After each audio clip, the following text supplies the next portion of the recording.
Salam semua sahabat di channel. Kita dah seram semua. Saya akan ceritakan sebuah pengalaman misteri saya ketika mahu bangun bersahur pada bulan puasa tahun lepas.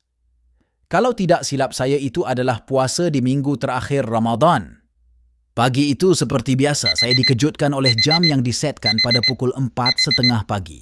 Dalam keadaan yang mengantuk itu, saya kuatkan semangat untuk bangun dari katil ke dapur. Setahu saya lauk yang saya beli selepas berbuka semalam masih ada lagi dan saya simpan di dalam peti sejuk. Boleh juga saya panaskan lauk itu nanti. Malang sekali, apabila saya pergi ke dapur, saya amat kecewa sekali apabila saya terlupa masak nasi malam tadi. Saya membelek-belek periuk nasi elektrik saya. Memang sah tiada apa-apa di dalamnya. Disebabkan itu, terbantutlah selera saya untuk bersahur di rumah. Jadi saya mengambil kunci kereta dengan niat untuk pergi ke kedai mama yang berhampiran pada pagi buta itu untuk bersahur di luar sahaja. Di dalam kereta saya amat menyesali kesilapan saya sendiri kerana terlupa masak nasi malam tadi. Mati-mati, saya ingat pagi ini saya sudah masak nasi sebelum tidur. Ini ditambah lagi, memandangkan jarak rumah saya ke kedai makan berhampiran sebenarnya agak jauh juga. Tapi kerana perut yang sudah biasa lapar pada waktu sahur itu memaksa juga saya memandu keluar pada pagi itu. Sedang otak memikirkan rasa marah pada diri sendiri itu, berlaku satu kejadian apabila saya membelokkan kereta ke sebelah kiri dengan laju sekali. Saya amat terkejut apabila ternampak kelibat seorang budak yang hanya berseluar cuba melintas jalan. Agak laju juga pergerakan budak itu yang sudah sampai ke tengah jalan. Akibatnya saya pun sudah tidak sempat mengelak lagi hingga melanggar budak itu. Buk! Perlanggaran itu berbunyi disertai dengan jeritan budak itu yang saya tak faham bahasanya. Ya Allah! Saya segera menekan brek kereta dengan cemas sekali. Masa itu saya menjadi begitu tidak tentu arah dibuatnya. Selepas kereta berhenti, saya sangkakan budak itu akan terjatuh ke hadapan akibat dari pelanggaran itu. Namun saya menjadi pelik pula apabila budak tu terus melompat tinggi melepasi bumbung kereta saya. Apa benda ni? Hati saya tertanya. Ini membuat badan saya menjadi seram sejuk pula. Saya yang dalam keadaan bingung itu merasakan perkara yang berlaku tadi amat pelik sekali. Saya dengan cemas melihat ke kiri dan ke kanan. Manalah tahu kalau budak itu mendarat di sebelah kereta. Namun saya tidak nampak pula kelibat budak tadi. Mana pula budak ni pergi? Bisik hati saya lagi. Disebabkan itu saya ambil keputusan untuk tidak keluar dari kereta. Saya mahu pastikan dahulu apakah sebenarnya kelibat yang saya langgar tadi. Dari dalam kereta saya nampak dari cermin pandang belakang yang kelibat budak itu mendarat agak jauh di belakang kereta. Saya terdengar juga ia bercakap seolah-olah marah dengan bahasa yang saya tak faham. Kelibat itu kemudiannya menghilangkan diri di dalam kegelapan di belakang. Akibat dari perkara yang tak masuk akal itu, kini saya amat pasti kelibat yang saya langgar tadi bukanlah manusia. Kelihatannya ia seperti tidak cedera sedikit pun, walaupun bunyi pelanggaran tadi agak kuat. Lagipun mana ada budak-budak keluar dalam waktu begini? Saya teruskan memandu ke hadapan jauh dari tempat perlanggaran tadi hinggalah sampai ke barisan bangunan kedai mamak yang saya mahu tujui. Saya berhenti seketika untuk menenangkan diri di dalam kereta. Dalam hati masih khawatir, manalah tahu kalau kelibat budak itu mengekori dari belakang. Namun mujurlah itu tidak berlaku. Selepas selesai bersahur, saya tidak terus pulang ke rumah. Malah saya bawa kereta saya menuju ke sebuah masjid yang masih gelap lagi untuk menunaikan solat subuh. Saya tunggu imam dan beberapa orang jemaah masuk, barulah saya masuk ke dalam masjid itu. Setidak-tidaknya saya dapat menunggu hingga keadaan menjadi terang sedikit sebelum pulang ke rumah. Begitulah kisah dari pengalaman pelik saya ketika mahu bersahur di luar pada tahun lepas. Mujurlah tiada kerosakan serius terhadap kereta saya akibat dari pelanggaran tersebut. Terus terang saya pun tak tahu apa yang telah saya langgar pada pagi itu. Sekian dan terima kasih semuanya.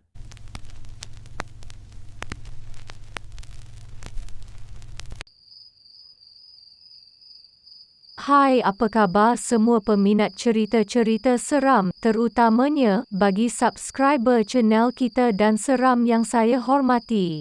Saya bernama Amy. Saya mahu ceritakan satu kisah aneh yang berlaku ketika saya berusia 12 tahun. Pada waktu itu saya tinggal sementara bersama nenek saya di kampung. Ini kerana ibu saya telah pun meninggal dunia, manakala ayah saya pula bekerja di sebuah kilang di Shah Alam. Baiklah, tanpa membuang masa, beginilah kisahnya. Pada suatu hari di bulan Ramadan, ketika itu saya sedang tidur di bilik saya. Tiba-tiba saya terdengar bunyi pinggan mangkuk dari arah dapur. Saya fikir itu tentu nenek saya yang sedang menyiapkan hidangan untuk bersahur. Tanpa membuang masa, saya pun segera bangun dari katil. Niat saya pada ketika itu hanya mahu pergi ke dapur dengan tujuan menolong nenek saya dalam menyiapkan hidangan. Sambil itu saya juga boleh bersahur bersama nenek saya. Itulah aktiviti saya di sepanjang bulan puasa ini. Saya pun melangkah keluar dari bilik, namun saya lihat keadaan dapur masih lagi gelap. Kenapa nenek tak buka lampu lagi?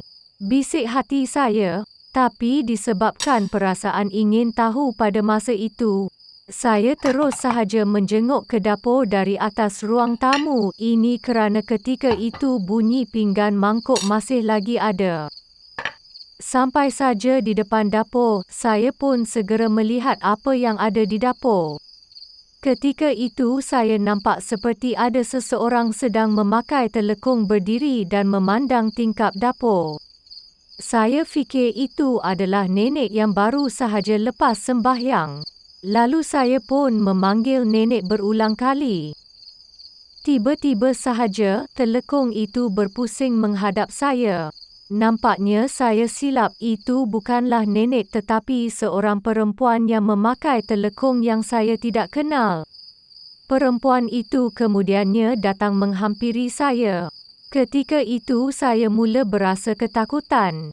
Mujur belum sempat wanita bertelekung itu menghampiri saya, lampu di ruang tamu mula bercahaya.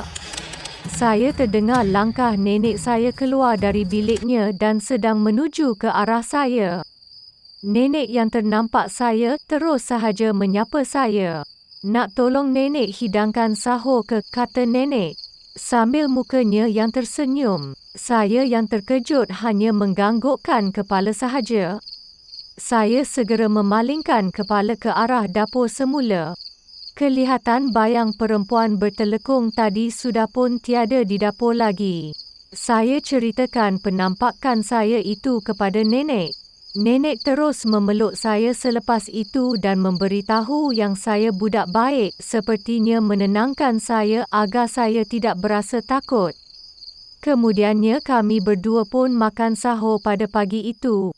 Sampai sekarang saya masih lagi ingat peristiwa ini. Itu sahajalah kisah dari saya. Semoga kisah ini dapat menghiburkan sahabat semua. Sekian dari saya dan semoga bertemu lagi.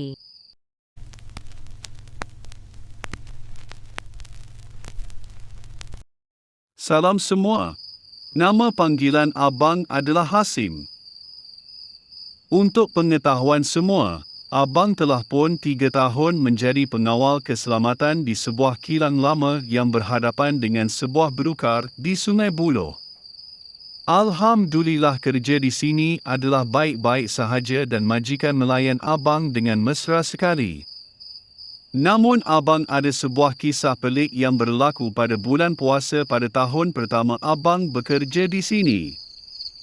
Pada suatu hari, di pertengahan bulan puasa, ketika itu, Abang bekerja seorang sahaja di pondok pengawal kerana seorang lagi pengawal yang bertugas bersama sebelum ini telah mengambil cuti kecemasan pada petang itu. Namun, ini bukanlah pertama kali Abang bertugas berseorangan di waktu malam. Jadi Abang lakukan tugas mengawal kawasan itu seperti biasa sahaja, sama seperti malam-malam yang lain. Dalam lebih kurang pukul 4 pagi ketika itu, Abang baru sahaja selesai bersahur. Segala sisa makanan seperti tulang ikan telah abang masukkan di dalam tong sampah yang besar di luar pondok pengawal.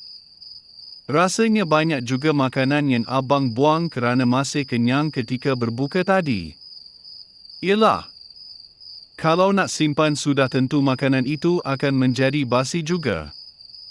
Selepas itu, abang pun masuk ke dalam pondok pengawal dan mula menulis laporan kawalan malam itu di buku laporan harian. Abang mula terdengar bunyi sarakan anjing dari arah belukar di hadapan jalan. Namun abang tidak endahkan sarakan itu.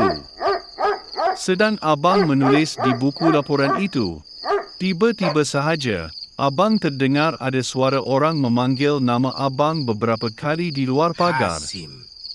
Bunyinya tak ubah seperti suara majikan abang. Kalau ikutkan, majikan abang ni kadang-kadang gemar juga datang pada waktu-waktu luar biasa seperti sekarang untuk melihat-lihat keadaan pekerjanya terutama apabila ada kerosakan mesin atau bila operasi dilanjutkan hingga ke pagi. Jadi abang tidaklah terkejut kalau dia hadir pada pagi itu. Setelah beberapa ketika, abang terdengar lagi nama abang dipanggil buat kali kedua. Hasim. Hasim.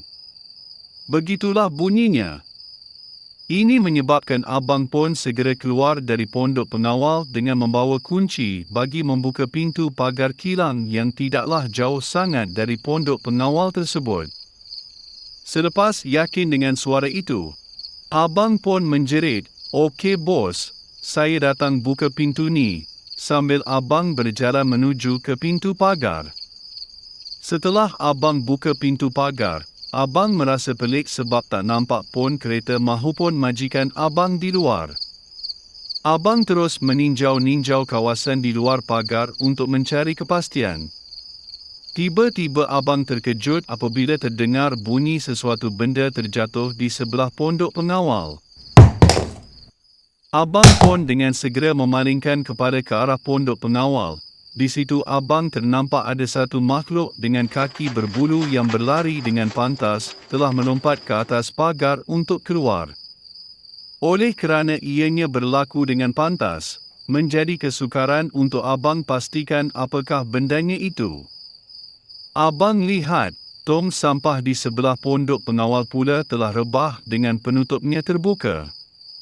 Manakala sampah dalamnya telah berselerak di tanah, seolah-olah baru sahaja diselongkar oleh seseorang untuk mencari sisa makanan sahur yang abang buang tadi.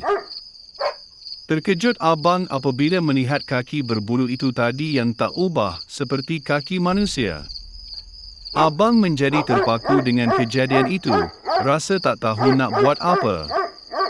Hati abang ketika itu mula berdebar-debar dan menjadi risau jika benda itu kembali dan menyerang abang pula. Kenapa pula malam ni lain sangat? Siapa pula yang panggil abang tadi sehingga 2 kali? Alih-alih tong sampah telah diselongkar pula. Kelam kabut abang dibuatnya di pagi buta itu melihatkan apa yang berlaku tadi. Dengan perasaan yang takut, abang pun betulkan semula tong sampah dan segera masuk semula ke dalam pondok pengawal untuk berlindung. Terfikir juga abang, adakah makanan yang abang bazirkan semasa bersahur telah menarik makhluk berbulu itu tadi? Begitulah kisahnya satu pengalaman pelik yang abang hadapi sepanjang 3 tahun abang bertugas di situ. Terima kasih kerana sudi mendengarkan kisah abang ini. Sekian sahaja cerita dari Abang Hasim.